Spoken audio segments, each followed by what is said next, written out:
Quand on pense méduse, on pense tout de suite à ça. Les vacances à la mer, des méduses échouées sur le sable, des enfants qui crient. La méduse, pour beaucoup, c'est ça. Une menace transparente, imprévisible, désagréable, qui peut gâcher vos vacances.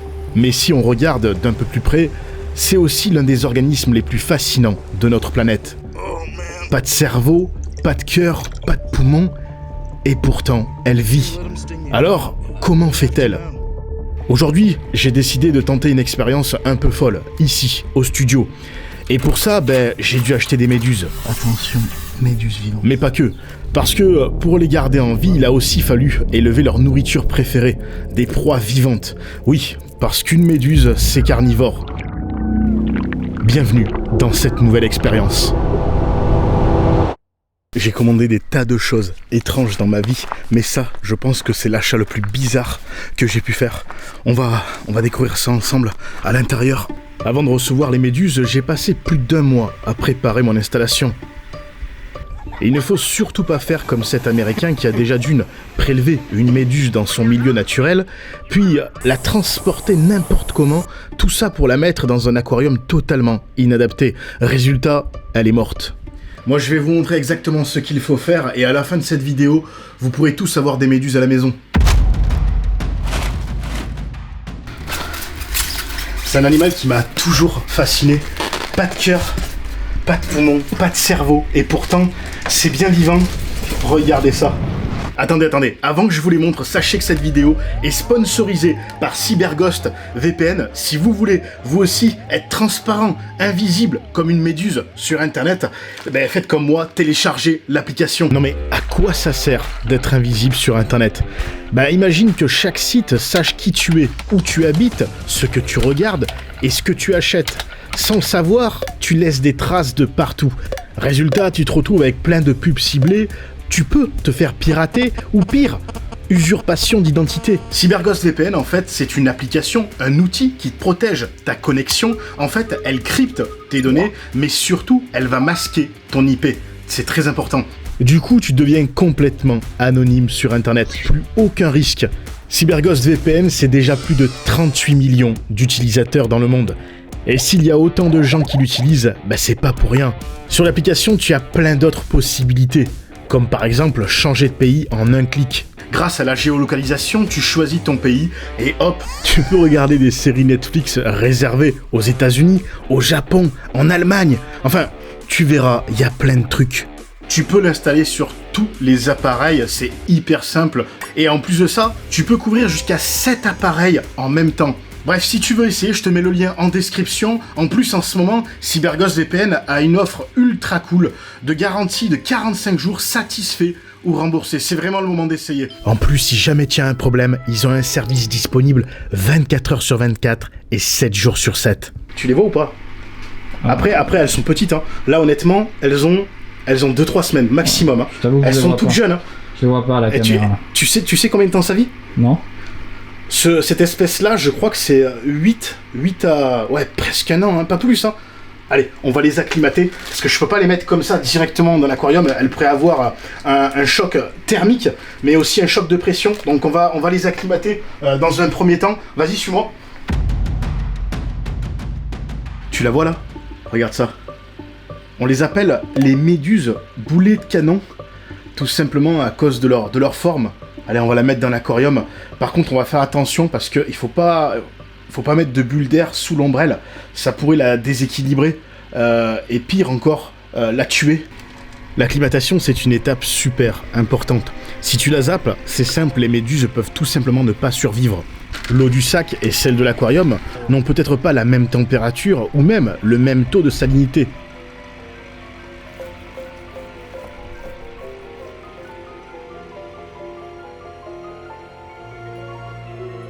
T'as vu, leur bras, il est phosphorescent, ça brille. Je sais que certains vont se poser la question, pourquoi il n'y a pas de décor dans ton aquarium ? Il n'y a jamais de décor dans un aquarium à méduses, parce que tout simplement, ça pourrait les tuer. Bon, du coup, pour faire un point sur l'installation, on est tout au fond du studio YouTube, juste à côté de l'évier, hein, c'est fait exprès. Juste là, on a l'aquarium qui me sert à créer de l'eau de mer et en avoir en permanence parce que je dois changer l'eau des méduses. Alors, pas entièrement, mais disons 5 litres chaque semaine. Et juste à côté, on a mes planctons qui me servent à nourrir les méduses. Ce sont des artémias, des nauplies d'artémia que je fabrique, entre guillemets, tous les jours. Ce sont des petits œufs, en fait, que je fais éclore. Vous verrez ça tout à l'heure, on vous montrera quand on va les nourrir. Et du coup, on a l'aquarium qui est spécialement conçu pour les méduses, avec tout un système de filtration et de décante qui est à l'intérieur, on ne le voit pas. Et il y a un courant qui se crée, qui lui aussi fait exprès pour les méduses. Je sais pas si vous allez voir, mais regardez, sous l'ombrelle, il y a des petits points noirs. Et en fait, ce sont leurs yeux. Alors, elles ne voient pas comme nous, mais avec ces yeux, elles arrivent à percevoir la lumière. Et grâce à ça, elles arrivent à se diriger, à savoir si elles montent ou si elles descendent. Alors, est-ce qu'elles piquent? Est-ce que les méduses boulets de canon sont urticantes? La question est légitime et pour y répondre, j'ai mis la main. Pas de brûlure, pas de picotement, rien. C'est pas une espèce dangereuse pour l'homme. Mais attention, toutes les méduses ne sont pas aussi sympas. Certaines peuvent même être vraiment violentes. La plus connue, la méduse boîte, qui vit en Australie, sa piqûre peut être mortelle en quelques minutes. Et pour ceux qui se demandent de manière générale ce qui pique chez une méduse, ce sont les tentacules. C'est là où se trouvent des milliers de petites cellules urticantes qui se déclenchent au moindre contact. Et c'est avec ça qu'elles neutralisent leur proie. On va nourrir les méduses. Pour ça, on va arrêter, hop là, le bulleur et le chauffage, parce que je chauffe l'eau à 28 degrés pour pouvoir faire éclore les œufs d'artémia. Je sais pas si tu vas arriver à les voir. Regarde, rapproche-toi légèrement. Les artémias, ce sont des micro-crevettes qu'on utilise très souvent dans l'aquariophilie. Au départ, ce sont des œufs secs que l'on va mettre dans de l'eau salée et en moins de 24 heures, ils vont donner naissance à de minuscules larves qui vont passer ensuite par plusieurs stades. Nauplies, métanauplies, juvéniles, puis adultes. Mais ce qui m'intéresse aujourd'hui, ce sont les nauplies, les tout premiers bébés. Elles sont minuscules, hyper nutritives et parfaites pour mes méduses qui sont encore trop petites pour chasser de trop grosses proies. On va recueillir ça après dans un petit bol, tu vois, dessous. J'ouvre la vanne. Puis après, je vais les tamiser pour pouvoir bien séparer. Faut pas qu'il y ait des coquilles d'œufs, tu vois. Et après, on mettra du coup les planctons à l'intérieur. Et vous allez voir, c'est vraiment très particulier comment les méduses mangent, tout simplement. Hein. T'as vu ça, il y en a des millions et des millions à l'intérieur, comme ça grouille. Allez, c'est parti.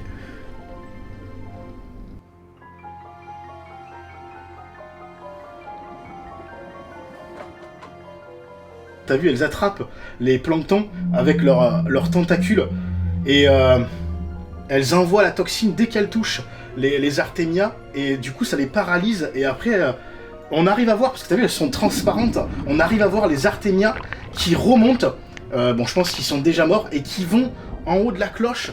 Il y a une espèce de cavité, il faut savoir que les méduses n'ont pas d'intestin et après ils restent en haut et je pense que c'est là qu'elles les digèrent, en haut de la cloche. C'est génial, je kiffe. C'est vraiment une bestiole très particulière. Effectivement, après avoir attrapé sa nourriture, elle est donc remontée jusqu'à sa bouche sous l'ombrelle, puis digérée donc dans cette cavité centrale. Puis après, les nutriments vont se diffuser simplement dans tout le corps et le reste sera rejeté par la bouche. Et si vous voyez, des fois, il y en a certaines qui arrêtent de bouger, c'est normal, hein. C'est juste parce qu'elles veulent pas se fatiguer, elles peuvent pas être en permanence en train de nager. Une méduse n'a pas de muscles, et du coup, c'est très simple, elle se laisse porter par le courant, mais elle continue quand même d'attraper tout ce qu'elle trouve avec ses tentacules.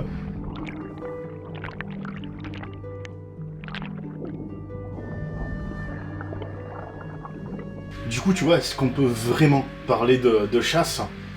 Je sais pas, la méduse, en fait, au final, c'est quoi ? C'est un prédateur passif, un peu comme une plante carnivore, tu sais. En fait, elle chasse pas. Elle flotte, elle attend, et de temps en temps, des proies viennent se coller à ses tentacules. Alors vous vous en doutez, elles vont pas rester petites comme ça, hein. Elles vont grossir, et d'ailleurs elles vont grossir très rapidement. Je pourrais pas les garder d'ailleurs dans cet aquarium, et j'en ai prévu un deuxième qui va pas tarder à arriver, beaucoup plus grand, parce qu'elle devrait quand même atteindre une taille assez conséquente, grosse comme ça, logiquement.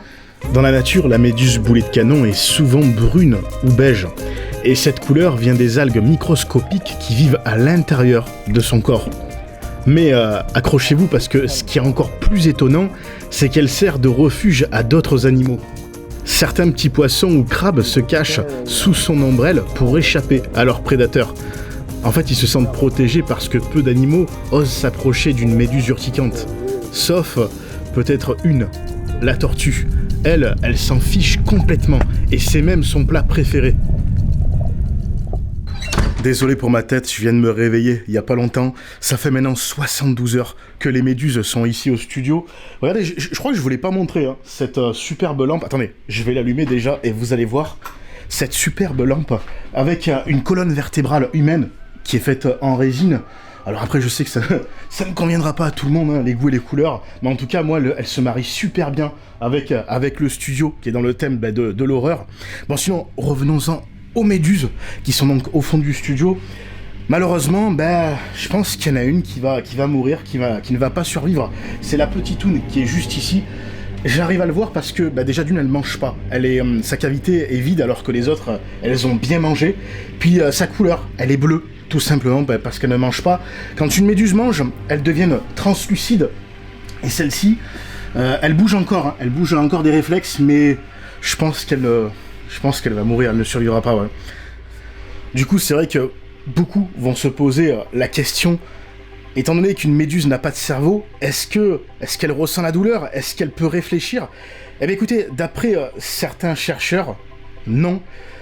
Elle fonctionne uniquement par stimuli. Si on la touche, elle va bouger. Si le soleil tape sur l'aquarium, elles vont se déplacer. C'est vraiment que des réflexes, on va dire. Mais sinon, non, elles n'ont pas de conscience, hein, pas de cerveau. Elles ont par contre, en revanche, un réseau nerveux qui leur permet d'ailleurs de bouger leur ombrelle comme ça, quoi.